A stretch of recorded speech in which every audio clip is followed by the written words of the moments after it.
Hello everyone. आज हम शिक्षा निदेशालय राष्ट्रीय राजधानी क्षेत्र दिल्ली का आंकलन कार्यपत्र 7 करेंगे। हिंदी का 18 नवंबर का, 9th का। जूरी काची के दिनों बैल जो थे उन दोनों का नाम था हीरा और मोती। दोनों पछाई जाति के थे। दोनों सुंदर, काम में चौकस, ढील में ऊंचे थे। बहुत साथ साथ रहते।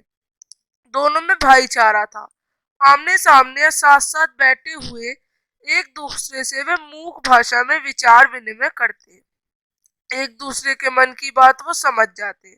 हम नहीं कह सकते, अवश्य ही उनमें कोई ऐसी शक्ति है जिससे जो जीवों में श्रेष्ठ होते हैं मनुष्य, वो भी ऐसा काम नहीं कर सकते, वो भी मन की बात नहीं समझ सकते।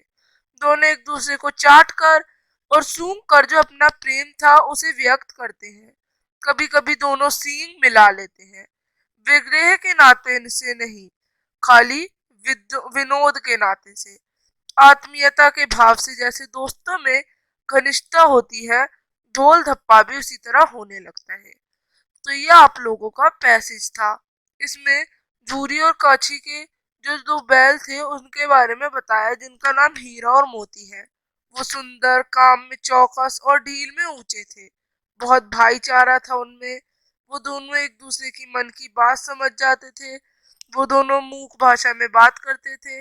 अपना प्यार जताने के लिए एक दूसरे को चाटते थे और सूंघते थे। तो ये सब बातें आपको बता रखी है। अब हम करेंगे क्वेश्चंस। हीरा और मोती दोनों किस जाति के थे?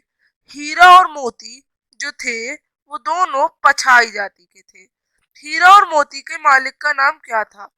गया, दड़ियाल, हीरा या फिर झूरी काची? यहाँ पे राइट आंसर है झूरी काची। हीरा और मोती किस भाषा में विचार विनिमय किया करते थे? दोनों मूक भाषा में विचार विनिमय जो था करते थे। अब आगे बढ़ते हैं। अगला प्रश्न है, विनोद और आत्मीयता के भाव से हीरा मोती किस तरह व्यक्त करते थे? सींग मिलाकर, लगाव बुझाव से, उछल कूद कर, आप अपनत्व भाव से। तो सींग मिलाकर। सुंदर शब्द का विलोम। सुंदर शब्द का विलोम है कुरूप। विनोद शब्द में उपसर्ग और मूल शब्द अलग करें तो वी जमा नोद। घनिष्ठता शब्द में मूल शब्द और प्रत्यय होंगे। घनिष्ठ जमा ता।